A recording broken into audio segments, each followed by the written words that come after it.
everyone, and welcome back to FitNut, your home for simple, science-backed fitness and nutrition advice that actually works.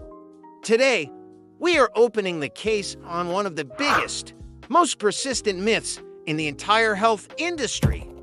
It's a question that has started arguments online, confused millions of people, and sold countless diet books. We are asking the big one: do carbs actually make you fat? You've heard it everywhere. From social media influencers, from well-meaning friends, maybe even from a personal trainer. The advice is always the same. Want to lose weight? Cut the carbs. If you stop eating bread and pasta, the fat will just melt off. But is that the truth?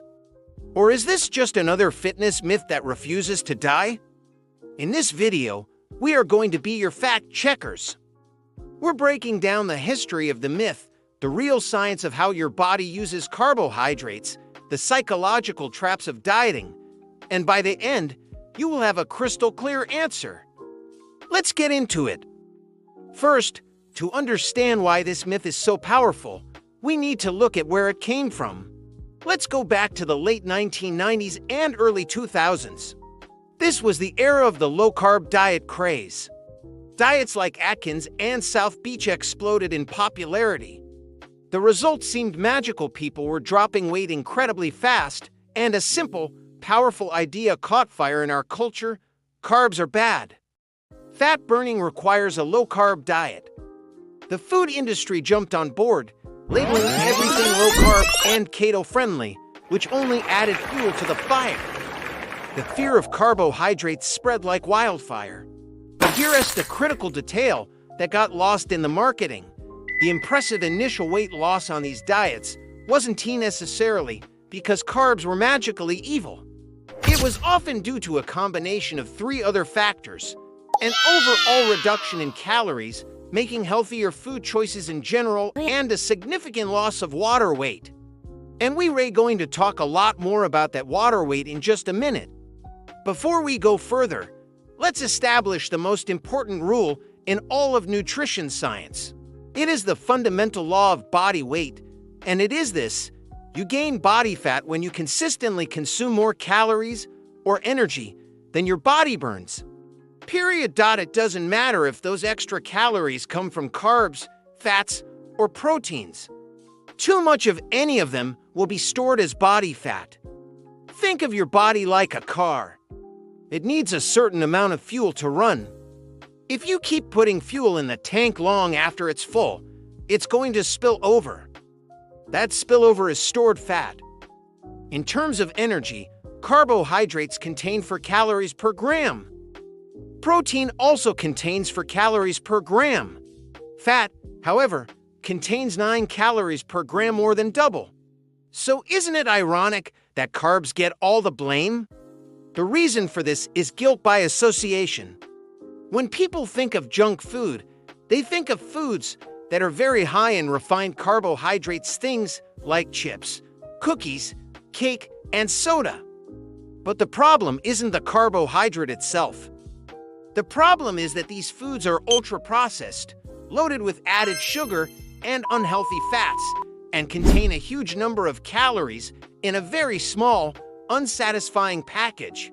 Blaming the carb in the cookie is like blaming the wood for a house fire that was started with gasoline. The wood isn't the problem, it's the context. Now, let's talk about that water weight miracle. This is where it gets tricky, and where so many people get confused. When you drastically cut your carbohydrate intake, you can lose several pounds in just a few days.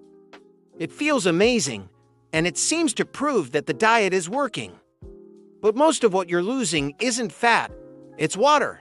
Here is how it works. Your body stores carbohydrates in your muscles and liver in a form called glycogen.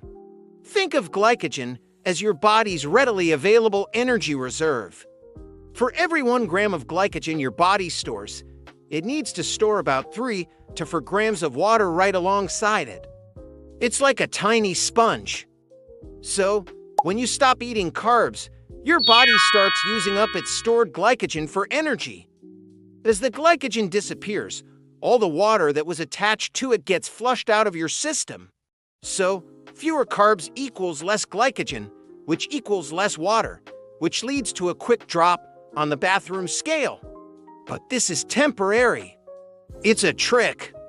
The moment you start eating carbohydrates again, your body will replenish its glycogen stores, and the water weight will come right back.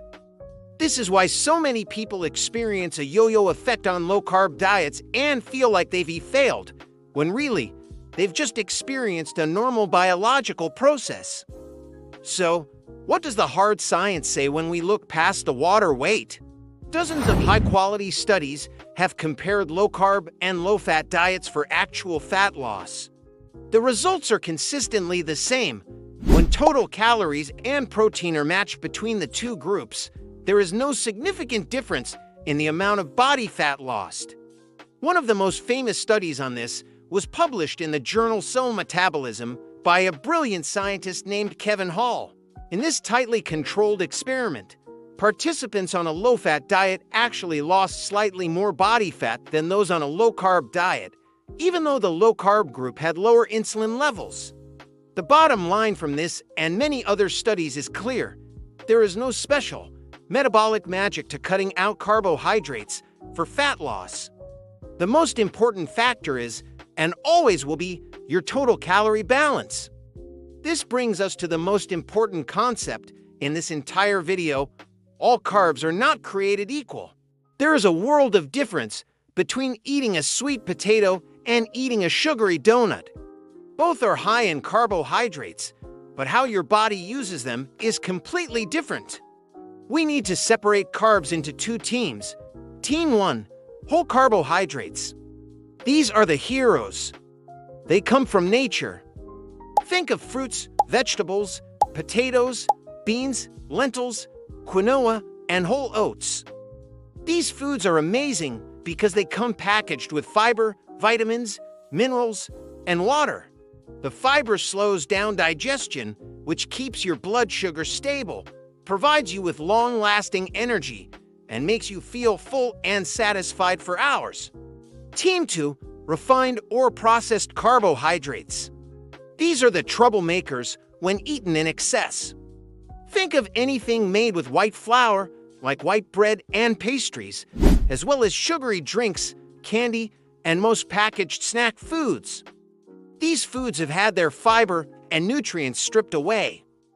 They cause a rapid spike in your blood sugar, which can lead to an energy crash soon after, leaving you feeling tired and hungry again in just an hour. So, the goal is not to eliminate carbs. The goal is to upgrade your carbs. Instead of demonizing an entire macronutrient, focus on choosing nutrient-dense, high-fiber sources most of the time. And if you're someone who works out, there's another huge reason not to fear carbs. They are your performance fuel. Carbohydrates are your muscle's primary and most efficient energy source during high-intensity exercise like weightlifting, running, or HIIT workouts. Without enough carbs in your system, you may feel sluggish, weak, and your endurance will suffer. If you are dieting to lose weight, keeping healthy carbs in your diet can actually help you train harder, burn more calories during your workout, and maintain more precious muscle mass in the process. So, after all of that, let's answer the big question once and for all. Do carbs make you fat? No. That is a myth. Excess calories make you fat. Carbohydrates are not your enemy. In fact, for most people, they are an essential part of a healthy diet. They provide energy for your brain and muscles, fiber for your digestive health, and pleasure in your meals. The key isn't elimination, it's education. It's about focusing on your overall nutrition, practicing portion control, and choosing high-quality, whole food sources of carbohydrates. All right, myth officially busted. I truly hope this video helped clear up the confusion and gave you a better, more balanced understanding of how carbohydrates actually work in your body. It's time to stop fearing food and start working with your body, not against it. Now, I want to hear from you. Have you ever tried a low-carb diet? What was your experience? Let's have a real conversation in the comments below. I read and reply to everyone. If you found this video helpful and you're ready to ditch the myths and build a healthy lifestyle based on science, do me a favor and hit that like button. Share this video with a friend who's afraid of pasta, and make sure you subscribe to Fit Nut for more content every single week. Until next time, eat smart, train hard, and stay strong.